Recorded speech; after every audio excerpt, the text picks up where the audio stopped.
Hello मेरे प्यारे दोस्तों, मैं अनुराग स्वागत करता हूं आपको आपके अपने बेस्ट ट्यूटर यूट्यूब चैनल पे। तो दोस्तों, आज से हम लोग क्लास 10th की मैथ का एक सीरीज स्टार्ट कर रहे हैं, जिसमें सबसे पहला चैप्टर है रियल नंबर। तो आज हम लोग दोस्तों 15 से 20 मिनट में मैं कोशिश करूँगा जो आप लोगों का कंसेप्ट बिल्डअप करूँ। 15 से 20 मिनट में हम लोग दोस्तों जो हमारा रियल नंबर है वो हम लोग ख़त्म करेंगे एकदम आसानी से समझते हुए।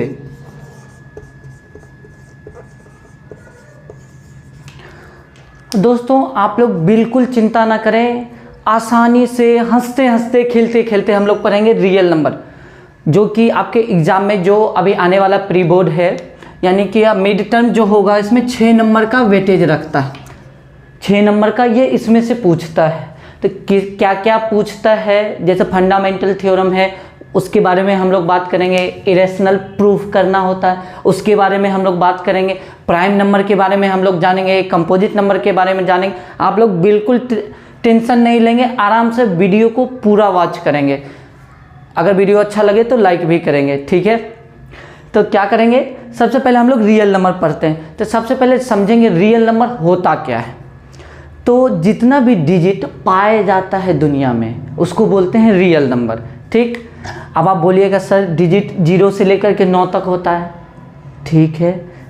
अब इससे पहले आप लोगों ने natural number, whole number, integer, rational number, irrational number, ये आप बोलोगे सर ये क्या पढ़ा रहे हैं। मैं इसलिए पढ़ा रहा हूँ बाबू मेरे बच्चों, रियल नंबर पर जानने के लिए हमें इन सब चीज़ों की ज़रूरी होती है। जैसे छत पे अगर हम लोग चढ़ते हैं, क्या हम सीधे छलांग लगा के छत पे चढ़ते? नहीं, हम लोग स्टेप बाय स्टेप चढ़ते, स्टेप बाय स्टेप चढ़ते हैं। पहली सीढ़ी, दूसरी सीढ़ी। तो सबसे पहली सीढ़ी क्या है, उसको बोलते हैं हम लोग नेचुरल नंबर, ठीक है। तो नेचुरल नंबर के बारे में हम लोग जानते हैं जितने भी नंबर की गणना की जा सके, all counting number are known as natural number. तो काउंटिंग नंबर यानी कि 1 से लेकर के 9 तक। कहाँ तक? 1 से लेकर के 9 तक। 1 से लेकर के 9 तक लिखेंगे तो उसको हम लोग क्या बोलेंगे? काउंटिंग नंबर, गिनने वाली संख्या, ठीक है। अब बाकी जितनी भी संख्याएं बनती हैं इसी से बनती हैं। जैसे 11 लिखें, 101 लिखें, 111 लिखें, कुछ भी लिखें तो इसी से बनेगा। तो काउंटिंग नंबर 1 से लेकर के 9 तक ही है, ठीक है मेरे बच्चों। उसके बाद अब ये नेचुरल के बाद एक चीज़ तो हमारा रह गया, वो बहुत रहस्यमयी है, 0। अभी आपने बोला, अभी मैंने बोला था, आप बोलोगे सर अभी तो आपने बोला था जो 0 से लेकर के 9 तक लिखेंगे, तो 0 तो आपने बताया ही नहीं। तो 0 को हम लोग पूर्ण संख्या यानी कि होल नंबर बोलते हैं, होल नंबर। अगर जैसे भी काउंटिंग की संख्या 1 से लेकर के 9 तक है, उसमें अगर हमने 0 लगा दिया, जैसे देखिए 1 2 3 4 5 6 7 8 एंड 9, इसमें अगर हमने 0 लगा दिया, पहले 0 लिख दिया, तो यहाँ से लेकर के यहाँ तक तो ये काउंटिंग नंबर था। इसमें हमने क्या किया? 0 लगा दिया। तो 0 लगाने से ये बन गया होल नंबर। अब 0 से लेकर के 9 तक ही डिजिट पाए जाते हैं दुनिया में, ठीक। अब हमने क्या क्या सीखा अभी तक मेरे बच्चों? अभी तक हमने सीखा नेचुरल नंबर, अभी हमने सीखा होल नंबर, अब सीखेंगे हम लोग, सीखने वाले हैं इंटीजर। अब सीखेंगे हम लोग इंटीजर। अब इंटीजर का क्या मतलब होता है? इंटीजर का मतलब होता है those number which consist 0 and negative numbers. हड़बड़ाइए मत, समझेंगे एकदम ध्यान से समझेंगे। निगेटिव नंबर्स क्या होता है? अब बोलोगे सर निगेटिव नंबर्स क्या होता है? निगेटिव नंबर्स देखिए 0 भी आया इसमें, और माइनस वाला -1 -2 -3 -4 डॉट डॉट डॉट डॉट जहाँ तक ले चाहे। कहने का मतलब है आप लोगों ने नंबर लाइन के बारे में सुना होगा, नंबर लाइन। चलिए ये नंबर आसानी से समझते हैं, ये हो गया नंबर लाइन, ये इसका 0 से राइट साइड यानी कि इधर के साइड दाहिने तरफ सारा पॉजिटिव नंबर आता है, जैसे 1 2 3 4 5 ऐसे ऐसे ऐसे करके इन्फिनिटी तक। और इसके बाएं साइड लेफ्ट साइड, तो लेफ्ट साइड में क्या आएगा? -1 -2 -3 -4 डॉट डॉट डॉट डॉट जहाँ तक ले चले इन्फिनिटी तक, ठीक है। तो ये आपको इंटीजर समझ में आ गया। अब इंटीजर के बाद अब हम लोग पढ़ेंगे रेशनल नंबर। अब हम लोग आएंगे रेशनल नंबर पे, क्योंकि अब यही हमारा है रियल नंबर तक पहुंचने का सबसे बड़ा जरिया है हमारा रेशनल नंबर। तो मेरे बच्चों, रेशनल नंबर किसको कहते हैं? कोई भी इंटीजर जो कि P अपन Q, हड़बड़ाना मत मेरे बच्चों, ध्यान से आप लोग वीडियो को पूरा देखना, इत्मीनान से देखना, सारा कुछ आपको समझ में आएगा। P अपन Q, कोई भी इंटीजर अगर P अपन Q में हो और Q, ये जनाब जो है Q, वो 0 के बराबर ना हो, तो क्या लिखेंगे मेरे बच्चों? Q is not equal to 0। अगर Q 0 के बराबर नहीं होगा तो उसको हम लोग क्या बोलेंगे? वो एक रेशनल नंबर है। अभी हमने इंटीजर को देखा, इंटीजर या तो पॉजिटिव हो सकता है या तो निगेटिव हो सकता है। अभी देखा हमने नंबर लाइन पे बना करके, पॉजिटिव 1 2 3 4, इधर -1 -2 -3 -4, डॉट डॉट डॉट, इधर भी डॉट डॉट डॉट, इधर भी। समझ में आया मेरे बच्चों? अब ये आप लोग समझ चुके हैं रेशनल क्या होता है। रेशनल समझे? एक बार फिर से इसको समझते हैं। रेशनल कहते हैं, रेशनल नंबर उसको बोलते हैं, कोई भी इंटीजर अगर वो P/Q के फॉर्म में हो और Q जो है वो 0 के बराबर ना हो, Q is not equal to 0, उसको क्या बोलेंगे हम लोग? Rational number. Very good. अब हम लोग रेशनल तो पढ़ लिए, अब इसी के साथ हम लोग इरेशनल नंबर भी पढ़ेंगे। अब इरेशनल नंबर क्या होता है?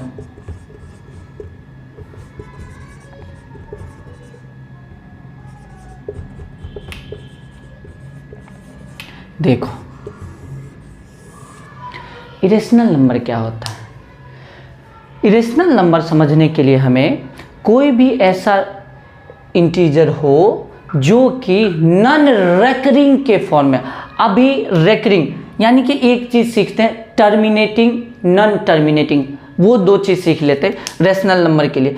यानी कि कोई भी वैल्यू, कोई भी चीज अगर जो रूट में हो उसका पूरा वैल्यू ना निकले। अगर किसी भी चीज को डिवाइड करते हैं, जैसे देखो 1/2, हड़बड़ाना मत, ध्यान से आप वीडियो को देखिए। जैसे 1/2, अभी मैंने बोला टर्मिनेटिंग क्या होता है। 1/2 अगर इसको लॉन्ग डिवीजन मेथड से अगर हम लोग डिवाइड करते हैं 2 को 1 से, तो 0.5 आएगा, यहाँ पे 0 आ जाएगा, ये 10 कट जाएगा, ये पूरा कट गया, तो इसको बोलते हैं टर्मिनेटिंग। अब नॉन टर्मिनेटिंग यानी टर्मिनेटिंग मतलब ये खत्म हो गया, आगे ये बढ़ा नहीं। वेरी गुड, आ गया। अब इसको बोलते हैं, समझो, ध्यान से समझिएगा, सब समझ में आएगा, एकदम आसान है। अब इरेशनल के लिए अब समझेंगे नॉन टर्मिनेटिंग। टर्मिनेटिंग का क्या मतलब? जैसे टर्मिनेटर सबको डिस्ट्रॉय कर देता, टर्मिनेटर मूवी देखा होगा आपने, टर्मिनेटर डिस्ट्रॉय करता, उसी तरीके से ये नॉन टर्मिनेटिंग है। मतलब ये, अब ये टर्मिनेटिंग समझ गए, अब नॉन टर्मिनेटिंग समझेंगे। नॉन टर्मिनेटिंग का मतलब है जो पूरी तरीके से ना कटे। ये दो भाग में आता है, एक होता है रेकरिंग, एक होता है नॉन रेकरिंग। मेरे बच्चों हड़बड़ाना मत। अब बोलोगे सर ये नया टर्म कहाँ से ले आए? रेकरिंग का मतलब होता है एक कोई डिजिट जो बार बार आए। अब देखो कैसे, 1/3 लिखते हैं, ठीक है मेरे बच्चों। अगर 1/3 को 1 से डिवाइड करेंगे तो ये 0.333333333 ये आता जाएगा, ये कभी बंद नहीं होगा, ये बढ़ता ही जाएगा। ठीक है मेरे बच्चों। तो इसको हम लोग क्या लिखेंगे? 0.3 के ऊपर में बार यानी कि अब इतना बड़ा कौन लिखेगा, इतना समय किसके पास है? तो क्या करेंगे, अगर एक ही डिजिट बार बार रिपीट हो रहा है तो उसमें क्या करेंगे हम लोग? ऊपर में एक बार लगा देंगे, ठीक है। अब ये नॉन रेकरिंग, अब जैसे रेकरिंग समझ में आया तो वैसे नॉन रेकरिंग, दोनों का रिलेशन है, नन लगा हुआ है आगे। तो नन का मतलब है जो डिजिट जो है रिपीट ना हो। जैसे अब जैसे देखो पाई यानी कि 22/7, 22/7, अगर इसको डिवाइड करें तो ये 2.42187 कुछ डॉट डॉट डॉट ऐसे करके अगर रिपीट नहीं होगा, लेकिन ये ख़त्म नहीं होगा, ये बढ़ता जाएगा। तो ये क्या हो गया, नॉन रिकरिंग। अब समझ में आया? ओके। रैशनल इरेशनल समझ गए? इरेशनल का मतलब होता है कोई सा भी डिजिट जो कि रूट के फॉर्म में हो और वो नॉन रिकरिंग हो। नॉन रिकरिंग कौन सा शब्द हो? जो अभी हमने नॉन रिकरिंग सीखा, ठीक है, नॉन रिकरिंग। Okay done. चलिए अब हम लोग क्या करेंगे, अब हम लोग रियल नंबर पे आएंगे। ये चीज़ हमने भूमिका बना ली, अब हम लोग रियल नंबर पे चलेंगे। रियल नंबर में हमें क्या क्या पढ़ना है, ये भूमिका समझ में आ गया? अगर ना समझ में आया तो वीडियो को एक बार पीछे कर लीजिएगा, देखिएगा, आपका कंसेप्ट बिल्कुल क्लियर हो जाएगा। मैथ ना यूं सॉल्व होगा, आपके ये 6 नंबर आराम से बनेंगे। ओके चलिए अब क्या पढ़ेंगे बच्चे हम लोग? अब हम लोग पढ़ेंगे रियल नंबर में क्या क्या आता है। अब देखिए हमें क्या क्या पढ़ना है इसमें। हमें पढ़ना है प्राइम नंबर, हमें पढ़ना है कंपोजिट नंबर,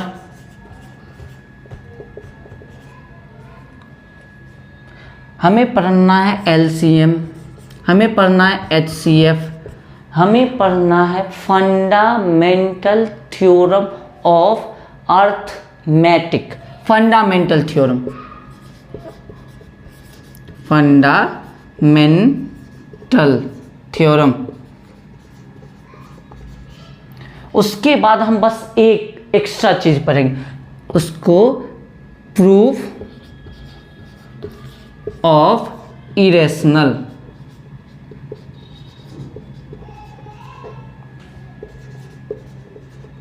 बस मेरे प्यारे बच्चों, अगर ये हमने पढ़ लिया तो हमारा ये रियल नंबर पूरा का पूरा ख़त्म हो जाएगा। ये हमारा कंसेप्ट है। अगर आप लोगों को किसी क्वेश्चन में दिक्कत हो, किसी एक्सरसाइज में दिक्कत हो, तो आप लोग हमें कमेंट करके बताना, हम क्या करेंगे। उसके बाद हम इसका दूसरा पार्ट भी लेकर के आएंगे। दूसरे पार्ट में हम लोग क्वेश्चन डील कर लेंगे, क्वेश्चन डील कर लेंगे। अभी पहले पार्ट में कंसेप्ट समझ लेना। अगर इस कंसेप्ट को अगर आप अप्लाई करोगे तो मैं गारंटी लेता हूँ आपको एक भी क्वेश्चन में कहीं भी कोई भी दिक्कत नहीं आएगा, ठीक है। चलिए अभी हम लोग प्राइम नंबर, कंपोजिट नंबर समझ लेते हैं। उसके बाद हम लोग एलसीएम और एचसीएफ निकालेंगे, क्योंकि प्राइम नंबर समझेंगे तभी हम एलसीएम और एचसीएफ निकाल सकते हैं। तो सबसे पहले समझते हैं प्राइम नंबर क्या होता है। प्राइम नंबर उसको बोलते हैं जिसका फैक्टर सिर्फ 2 हो, यानी कि 1 और इटसेल्फ। कितना फैक्टर होना चाहिए? 2, 1 और इटसेल्फ, ठीक है। जैसे कि 1 से लेकर के 100 तक में कितने प्राइम नंबर पाए जाते हैं? 25। कितने पाए जाते हैं बच्चों? 25। जिसका फैक्टर सिर्फ कितना होना चाहिए? 2, या तो इटसेल्फ हो या तो 1 हो। Very good. 1 क्या प्राइम नंबर है? नहीं, कभी नहीं। 1 ना तो प्राइम नंबर है ना तो कंपोजिट नंबर है। वो 1 कोई नंबर ही नहीं है, ना तो प्राइम है ना तो कंपोजिट, वो सिर्फ एक नेचुरल नंबर है। सबसे छोटा प्राइम नंबर कौन सा होता है? 2। ये इवन प्राइम नंबर, यही एक प्राइम नंबर है जो इवन। इवन तो समझते होंगे सम संख्या जिसको बोलते हैं, ये सम संख्या, ये सबसे छोटा प्राइम नंबर है 2, ठीक है। चलिए अब जैसे हम एग्जांपल में लिख लेते हैं प्राइम नंबर 2, 3, 5, 7, 11, 13, 17, 29, 31, ऐसे करके डॉट डॉट करके चलता जाएगा। प्राइम नंबर समझ में आए? अब कंपोजिट नंबर, प्राइम नंबर का फैक्टर सिर्फ 2 होता है, या तो इटसेल्फ या तो 1। प्राइम नंबर समझ में आया? अब इसको बोलते हैं कंपोजिट नंबर में चलेंगे। ये प्राइम नंबर समझ में आ गया। अब चलेंगे हम लोग कंपोजिट नंबर में। कंपोजिट नंबर का होता है, कंपोजिट नंबर उसको बोलते हैं जिसका 2 से अधिक फैक्टर हो। 2 से कितना फैक्टर हो? अधिक फैक्टर, यानी कि 6 ले लो। 6 का फैक्टर देख लो, ये 2 से भी डिविजिबल है, 3 से भी डिविजिबल है, 1 से भी डिविजिबल है, 6 से भी है। देखिए 6, 2, 3, 1, 6 सबसे डिविजिबल है। इसको क्या समझेंगे हम? क्या ये प्राइम नंबर है? क्या ये प्राइम नंबर है? नहीं मेरे बच्चों, ये प्राइम नंबर नहीं, क्योंकि यहाँ पे 2 ही फैक्टर है। क्या 1 और 6 सिर्फ 2 है? नहीं, यहाँ पे ये भी आ गया, तो इसको क्या हम लोग बोलेंगे, कंपोजिट नंबर, जिसको भाज्य और अभाज्य बोलते हैं। ये है क्या है, ये भाज्य है। देखो भाज्य है, 6 का 2 से ज़्यादा फैक्टर है, जिसको भाज्य बोलेंगे। अभाज्य ये है जिसका सिर्फ 2 फैक्टर है। एक आता है मेरे बच्चों को प्राइम। आप बोलोगे सर क्या क्या नया नया टर्म सिखा रहे हैं। ये हम इसलिए पढ़ रहे हैं बच्चों क्योंकि यही हमें आगे भी ज़रूरत पड़ेगी को प्राइम का। तो को प्राइम का मतलब होता है, इसको बोलते हैं हिंदी में सहभाज्य। कहने का मतलब है को प्राइम का मतलब होता है कोई भी 2 प्राइम नंबर,